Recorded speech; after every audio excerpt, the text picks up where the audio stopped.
ಅವಧೂತ ಚಿಂತನ ಶ್ರೀ ಗುರುದೇವ ದತ್ತ ದಿಗಂಬರಾಯ ವಿದ್ಮಹೇ ಅತ್ರಿಪುತ್ರಾಯ ಧೀಮಹಿ ತನ್ಯೋ ದತ್ತ ಪ್ರಚೋದಯಾದ ಸ್ವಾಮಿ ಮಹಾರಾಜ ಕೀ ಜಯ. ಎಲ್ಲ ಸ್ವಾಮಿ ಸಮರ್ಥರು ಮತ್ತೆ ದತ್ತಾತ್ರೇಯ ಭಕ್ತಾದಿಗಳಿಗೆ ನಿಮ್ಮನೆ ಹುಡುಗ ಸಂತೋಷ್ ಪತಂಗೆ ಮಾಡುವ ನಮಸ್ಕಾರಗಳು. ವೀಕ್ಷಕರೇ, ಸೊ ಈ ಒಂದು ಅದ್ಭುತ ಸ್ವತಃ ನನ್ನ ಜೀವನದಲ್ಲೇ ನಡೆದಿರ್ತಕ್ಕಂತಹದ್ದು. ಜಸ್ಟ್ ರೀಸೆಂಟ್ ಆಗಿ ಒಂದು 3 ದಿವಸದ ಹಿಂದೆ ಈ ಒಂದು ಘಟನೆ ನಡೆದಿದೆ. 3 ಅಂದರೆ ಹೆಚ್ಚು ಕಡಿಮೆ 1 ವಾರ ಆಯಿತು. ಒಬ್ಬರು ನಮ್ಮದು ದೇವಸ್ಥಾನದ ಒಂದು ಟ್ರಸ್ಟ್ ರಿಜಿಸ್ಟ್ರೇಷನ್ ಆಗ್ತಾ ಇರುತ್ತೆ. ಆ ಸಮಯದಲ್ಲಿ ಒಬ್ಬರು ನನಗೆ ದತ್ತಾವತಾರ ಅಂತ ಒಬ್ಬರು ಒಂದು ಮೂವಿ ಮಾಡ್ತಾ ಇರ್ತಾರೆ. ಅವರು ಟ್ರಸ್ಟು ನಾವು ಎಲ್ಲಿ ಯಾವ ಪ್ಲೇಸ್ಗೆ ನಾವು ಡಿಸ್ಕಸ್ಸಿಗೆ ಹೋಗಿರ್ತೀವೋ ಅಲ್ಲಿ ಸಿಗ್ತಾರೆ, ಮಾತುಕತೆ ಆಗುತ್ತೆ, ಸುಮಾರು ಹೊತ್ತು ಮಾತಾಡ್ತೀವಿ. ನಮ್ಮ ದೇವಸ್ಥಾನಕ್ಕೆ ಅವ್ರು ಬರ್ತಾರೆ, ಪೂಜೆನೂ ಮಾಡಿಸ್ಕೊತಾರೆ, ಎಲ್ಲ ಎವ್ರಿಥಿಂಗ್ ಇಸ್ ಕರೆಕ್ಟ್. ಅವ್ರಿಗೆ ನಾನು ಏನು ಹೇಳ್ತೀನಿ ಅಂತಂದರೆ, ನೀವು ಒಂದು ದೊಡ್ಡ ಸಹಾಯ ಮಾಡ್ದಂಗಾಗತ್ತೆ. ನನಗೆ ಈ ಮೂವಿಯಲ್ಲಿ ಒಂದು ಚಿಕ್ಕ ಪಾತ್ರ ಕೊಟ್ಟರು ಸಾಕು, ನನ್ನ ಜನ್ಮ ತೃಪ್ತಿ ಆಗುತ್ತೆ, ಪಾವನ ಆಗುತ್ತೆ. ಸೊ ಇಲ್ಲಿ ಅವರು ಅದನ್ನು ಓಕೆ ಅಂಥೇಳಿ ಹೊರಟೋಗ್ಬಿಡ್ತಾರೆ. ಸುಮಾರು ದಿನಗಳು ಕಳೆಯುತ್ತೆ.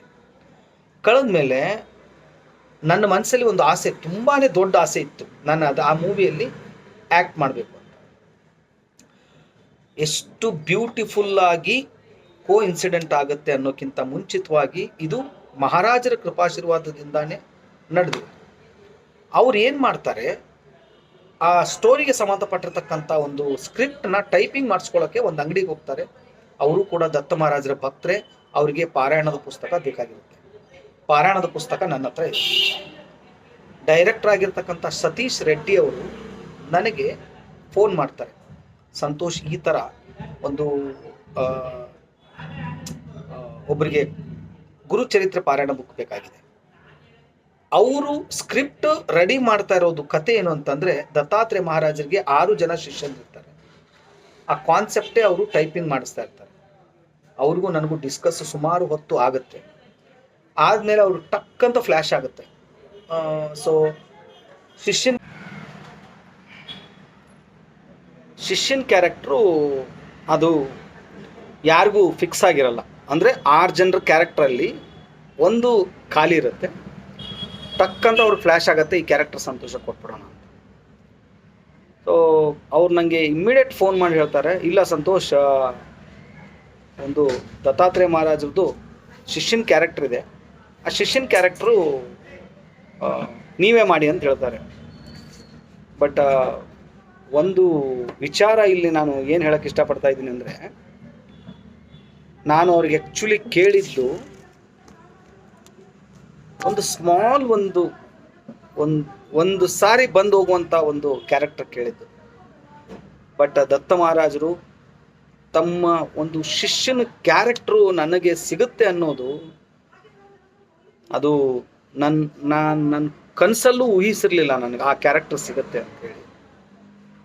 ಬಟ್ ಇಷ್ಟು ನನ್ನ ಮೈಂಡ್ ಸೆಟ್ ಇರುತ್ತೆ. ತುಂಬ ಕಷ್ಟ ಅದು.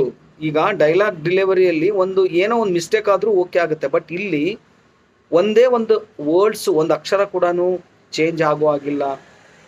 ಸೊ ತುಂಬ ಕಷ್ಟಕರವಾಗಿರ್ತಕ್ಕಂಥ ಪಾತ್ರ ಅದು. ಇಷ್ಟೆಲ್ಲ ಆದಮೇಲೆ ನನ್ನ ಲೈಫಲ್ಲಿ ಸಿಲ್ವರ್ ಸ್ಕ್ರೀನು ಫಸ್ಟು ನಾನು ಫೇಸ್ ಮಾಡ್ತಾ ಇರೋದು. ಇಷ್ಟು ದಿವಸ ನಾನು ಸೀರಿಯಲ್ ಅಷ್ಟೇ ಮಾಡಿರೋದು. ನನ್ನ ಜೀವನದಲ್ಲಿ ಫಸ್ಟ್ ಟೈಮು ನಾನು ಬೆಳ್ಳಿ ತೆರೆ ಮೇಲೆ ಕಾಣಿಸ್ಕೊತಾ ಇರೋದು. ಸೊ ಇಲ್ಲೇನಾಗುತ್ತೆ, ಎಲ್ಲೋ ತುಂಬ ಅದ್ಭುತವಾಗಿರ್ತಕ್ಕಂಥ ಖುಷಿ. ಈ ಒಂದು ಶೂಟಿಂಗು ಶಿವಮೊಗ್ಗದ ಹತ್ರ ಒಂದು ಊರು ಬರುತ್ತೆ. ಅಲ್ಲಿ ಒಂದು ಮಠ ಇರುತ್ತೆ. ಆ ಮಠದಲ್ಲಿ ಈ ಒಂದು ಶೂಟಿಂಗ್ ನಡೀತಾ ಇರುತ್ತೆ. ನಾನು ಕೂಡ ಶೂಟಿಂಗ್ ಹೋಗ್ತೀನಿ. ಸೊ ಫಸ್ಟು ಸ್ಕ್ರೀನು ಸ್ಟಾರ್ಟ್ ಆಗುತ್ತೆ. ಸುಮಾರು ಒಂದು 4-5 ಶೂಟ್ ಆಗುತ್ತೆ. ಶೂಟ್ ಆದಮೇಲೆ ಒಂದು ಸೀನ್ ಬರುತ್ತೆ ಅಲ್ಲಿ. ಏನಂತಂದರೆ, ದತ್ತಾತ್ರೇಯ ಮಹಾರಾಜರಿಗೆ ಎಲ್ಲರೂ ಭಕ್ತಾದಿಗಳು ನೀವು ನಮ್ಮನೆಗೆ ಬರಬೇಕು ದೀಪಾವಳಿ ಹಬ್ಬಕ್ಕೆ ಅಂಥೇಳಿ ಎಲ್ಲರೂ ಕೂಡ ಇನ್ವೈಟ್ ಮಾಡಿರ್ತಾರೆ. ಸೊ ಆ ಒಂದು ಸೀನ್ ಬಂದಾಗ ನಾನು ಕೂಡ ಅವ್ರಿಗೆ ಹೇಳ್ತೀನಿ ಏನಂತ ಅಂದರೆ, ಗುರುಗಳೇ ನೀವು ನಮ್ಮನ್ನು ಬಿಟ್ಟು ಬೇರೆ ಎಲ್ಲೂ ಹೋಗಬಾರ್ದು ಅಂಥೇಳಿ ಅವ್ರ ಹತ್ರ ಒಂದು ಕೇಳಿಕೊಳ್ಳುವಂಥ ಒಂದು ಸೀನ್ ಇದೆ. ಅದು ನನಗೆ ಆ್ಯಕ್ಚುಲಿ ನಾನು ಗುರುಗಳ ಪಕ್ಕದಲ್ಲಿ ಬಂದು ನಿಂತ್ಕೊಂಡಾಗ ನಿಜವಾಗಿಯೂ ವೀಕ್ಷಕರೇ, ನನ್ನ ಜೀವನದಲ್ಲಿ ಅವರು ಕ್ಯಾರೆಕ್ಟರ್ ಮಾಡಿರೋರಂತೂ, ದತ್ತಾತ್ರೇಯ ಮಹಾರಾಜರ ಕ್ಯಾರೆಕ್ಟರ್ ಮಾಡಿರೋರು ಇದಾರಲ್ವಾ, ಹ್ಯಾಟ್ಸ್ ಆಫ್, ಅಲ್ಟಿಮೇಟ್ ಮೈಂಡೆಡ್ ಅವ್ರದ್ದು. ಅದೇ ಥರ ದತ್ತ ಮಹಾರಾಜರನ್ನ ಯಾವ ಥರ ನೋಡೋಕ್ಕೆ ಸಾಧ್ಯನೋ ಅದೇ ಥರ ನೋಡೋದು ಒಂದು ಆ ಭಾಗ್ಯ ನಮ್ಮದು. ಸೊ ಈ ವಿಡಿಯೋದಲ್ಲೇ ಕೊನೆಯದಾಗಿ ಒಂದು ಸೀನ್ ಅದರಲ್ಲಿ ವಿಡಿಯೋ ಮಾಡಿರೋದು ಕೂಡ ಇದಕ್ಕೆ ನಾನು ಆ್ಯಡ್ ಮಾಡ್ತೀನಿ. ಅದನ್ನು ಕೂಡ ನೀವು ನೋಡಿ ಅದರಲ್ಲಿ ನನ್ನ ಕ್ಯಾರೆಕ್ಟ್ರು ಯಾವ ಥರ ಇದೆ ಅಂತ. ರಿಯಲಿ ತುಂಬ ಅದು ಎಷ್ಟರ ಮಟ್ಟಿಗೆ ನನಗೆ ಆ ಒಂದು ಸೀನು ತುಂಬ ಇಷ್ಟು ಖುಷಿ ತಂದುಕೊಡ್ತು ಅಂದರೆ, ನಾನು ಏನೋ ಸುಮ್ಮನೆ ಇಷ್ಟು ದಿವಸ ನಾನು ದತ್ತ ಮಹಾರಾಜರನ್ನ ಪೂಜೆ ಮಾಡಿದ್ದೀನಿ, ನಾನು ದತ್ತ ಮಹಾರಾಜರ ಒಂದು ಸೇವೆ ಮಾಡುವಂಥ ಭಾಗ್ಯ ನನಗೆ ಸಿಕ್ಕಿದೆ, ಇದೆಲ್ಲ everything is perfectly correct. But ಎಲ್ಲೋ ಇದು ಈ ಆ ಒಂದು ಟೋಟಲಲ್ಲಿ ಆಲ್ ಓವರ್ ಕರ್ನಾಟಕದಲ್ಲಿ ದತ್ತಾವತಾರ ಮೂವಿ ಬರ್ತಾ ಇರೋದೇ ಫಸ್ಟ್ ಟೈಮು.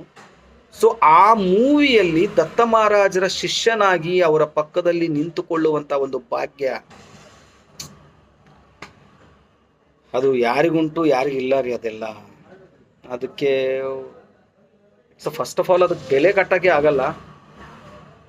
ನಾನು ಏನು ಅಂದ್ಕೊಂಡಿದ್ದೆ ಅಂದರೆ, ಏನೋ ಒಂದು ಚಿಕ್ಕದಾಗಿರುವಂಥ ಕ್ಯಾರೆಕ್ಟರ್ ನನಗೆ ಸಿಗ್ಬೋದು ಅಂತ ನಾನು ಅಂದ್ಕೊಂಡಿದ್ದೆ. ಬಟ್ ದತ್ತ ಮಹಾರಾಜರಿಗೆ ಕೋಟಿ ಕೋಟಿ ನಮಸ್ಕಾರಗಳು. ಮತ್ತು ನನಗೆ ಅವಕಾಶ ಕೊಟ್ಟಿರ್ತಕ್ಕಂಥ ಸತೀಶ್ ರೆಡ್ಡಿ ಅವ್ರಿಗೂ ಕೂಡ ಒಂದು ತುಂಬ ತುಂಬ ಧನ್ಯವಾದ ತಿಳಿಸ್ತಾ ಇದ್ದೀನಿ.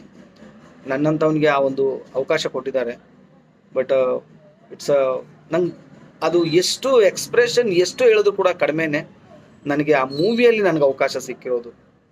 ಎಷ್ಟೋ ಜನ ದತ್ತ ಭಕ್ತರಿದ್ದಾರೆ, ಅದು ಬೇರೆ ಕತೆ. ಎಷ್ಟೋ ಜನ ಇದ್ದಾರೆ, ಲಕ್ಷಗಟ್ಟಲೆ ಭಕ್ತಾದಿಗಳು ಇದ್ದಾರೆ ದತ್ತ ಮಹಾರಾಜರಿಗೆ ಸಂಬಂಧಪಟ್ಟರವರು. ಅಷ್ಟರಲ್ಲೂ ನನ್ನಂಥವನ್ನ ಹುಡುಕಿ ದತ್ತ ಮಹಾರಾಜರು ನನಗೂ ಡೈರೆಕ್ಟ್ರಿಗೂ ಬಂದು ಸೇರುವ ಹಾಗೆ ಮಾಡಿ, ಆ ಸೇರಿರ್ತಕ್ಕಂಥ ಒಂದು ಶುಭ ಗಳಿಗೆನೋ ಏನೋ ಇವತ್ತು ನನಗೆ ದತ್ತಾವತಾರ ಮೂವಿಯಲ್ಲಿ ದತ್ತ ಮಹಾರಾಜರ ಶಿಷ್ಯನ ಕ್ಯಾರೆಕ್ಟ್ರು, ಅವ್ರ ಪಕ್ಕದಲ್ಲಿ ನಿಂತುಕೊಳ್ಳುವಂಥ ಒಂದು ಕ್ಯಾರೆಕ್ಟರ್ ನನಗೆ ಸಿಕ್ಕಿದೆ ಅಂದರೆ ಅದು ಭಾಗ್ಯವಂತ ನಾನು. ಅದು ಎಷ್ಟು ಖುಷಿ ತಂದು ಕೊಡ್ತಾ ಇದೆ ಅಂತಂದರೆ ಅದಕ್ಕೆ ಬೆಲೆ ಕಟ್ಟಕ್ಕೆ ಆಗಲ್ಲ. ಇದೆಲ್ಲ ಇದು ಮನುಷ್ಯರು ಮಾಡೋದಲ್ಲ ರೀ, ಇದು ಮಹಾರಾಜರೇ ಮಾಡಿರ್ತಕ್ಕಂತಹ ಒಂದು ಪವಾಡ ಇದು ನನ್ನ ಜೀವನದಲ್ಲಿ. ದತ್ತ ಮಹಾರಾಜರಿಗೆ ಕೋಟಿ ಕೋಟಿ ಪ್ರಣಾಮಗಳು ತಿಳಿಸ್ತಾ ಇದ್ದೀನಿ. ಸೊ ಮೂವಿ ಬಂದರೆ ನೀವು ಅದನ್ನು ನೋಡಿ. ಆ ಮೂವಿಯಲ್ಲಿ ನನ್ನೊಂದು ಮೂವಿಂಗ್ ಇದೆ, ಆ ಒಂದು ಮೂಮೆಂಟ್ನ ಇದರಲ್ಲಿ ನಾನು ಆ ಫೋಟೋಸ್ನ ಸಾಧ್ಯ ಆದರೆ ನಾನು ಹಾಕ್ತೀನಿ. ಓಕೆ, ಇಲ್ಲಿಗೆ ನನ್ನ ಇವತ್ತಿನ ಈ ವಿಡಿಯೋ ಮುಗಿಸ್ತೀನಿ ಅನ್ನೋಕ್ಕಿಂತ ಮುಂಚೆ ಅದರ ಮುಂದೆನೇ ಈ ಒಂದು ವಿಡಿಯೋ ಬರುತ್ತೆ, ನೀವು ಕೂಡ ಅದನ್ನು ನೋಡಿ ಅಂತ ಹೇಳ್ತಾ ಎಲ್ರಿಗೂ ಒಳ್ಳೆಯದಾಗಲಿ. ಗುರುದೇವ ದತ್ತ.